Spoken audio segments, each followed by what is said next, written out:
earlier this year, Neela and her husband, they have a daughter who's about 8 or 9 years old. They are regular people, just like me and you. They are just like me and you, and they are a part of this house church network inside Iran where they help out with a few different house churches. One of their members was arrested and went to prison. So he was arrested, he was taken to prison. Neela and her husband were like, we're next. They're definitely going to arrest us next because we know them, we're in charge of this house church. And they said, what will happen to our daughter if we're both arrested?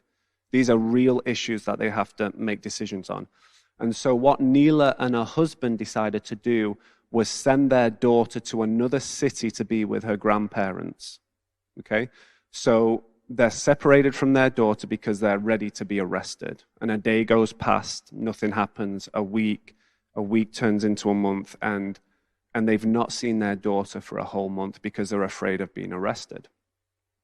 And after about a month to 6 weeks, Neela is like, she's just at the end of a rope, and she's crying. She's actually lost a lot of weight because of the anxiety.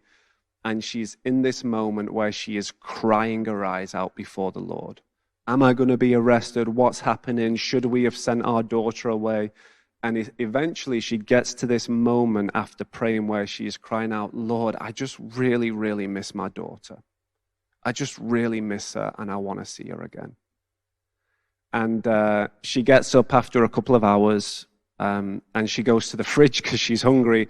And she opens the fridge, and as the light comes on in the fridge, she said, a light went off in my heart, and I heard the voice of the Lord say, I miss my children as well. And so Christianity is crazy because it's in the middle of our suffering and our hardship that the Lord reveals himself to us. And for Neela, in this moment of anguish, she had this revelation of the heart of the Father that he misses his children. So Neela goes from missing a child to like, how can I evangelize more? How can I call God's children home? And so God doesn't just miss his children in Iran. He misses his sons and daughters in Cape Cod, in this area. He misses them. He wants them to come home. And he invites us into that story to bring these people home. And that just really stuck with me. I'm like, I've got to share that with people. Because these Iranian people, they get a revelation of God that we need to learn from.